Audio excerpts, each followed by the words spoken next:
Hello, hello. This is Tiny Tips. Tiny Tips Tips to help you rewrite your stories and rewire your brain so you could do more of the stuff you want to be doing. I'm Jocelyn, brain coach. And today's tiny tip, stop shoulding on yourself. Stop masturbating. Ugh. These should and must and ought tos and have tos and need tos and supposed to be's are a common negative thinking pattern that cognitive psychologists call cognitive distortions. When we're clinging to these should statements about ourselves and others, what happens? We set ourselves up for disappointment by our own failure or other people's failure to meet our unrealistic expectations. You should vote me. Which makes us Angry. anxious, frustrated, resentful. Sick thoughts.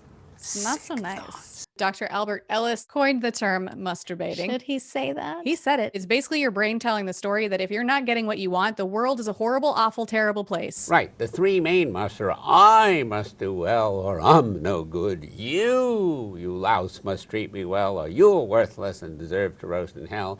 And the world must give me exactly what I want, precisely when I want it, or it's a horrible, awful place. When we have these should and must stories in our brains, we start seeing things in a rigid, fixed, and dogmatic way. Dogmatic, kitty. So what do we do about it? Instead of looking at what should be and ought to be and must be and supposed to be, we can look at what's possible, what could be, what serves us better, what feels better. We could be curious about something instead of judging it. Well, maybe you should look in the smart part of your brain. Instead of I should know all the answers or I should feel more confident, replacing that with statements like nobody has all the answers. It's totally normal. I have the opportunity to learn more. It would serve me well to look at this differently. Should and musts and ought tos and supposed tos are just things that we made up. Nothing should or must be unless it already is. Now, this isn't to create some hard and fast rule and brittle fixed thinking. It's just simply to notice when you're using this kind of language and see if you can flip the script and see what else is possible. So you're not setting yourself up for disappointment and instead creating opportunities for growth and change and laughter and equanimity. Because we do think in language. And so the quality of our thoughts and ideas can only be as good as the quality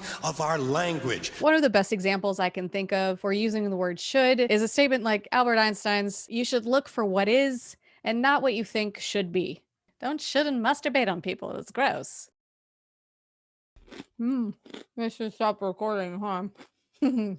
It would be nice. They're nice.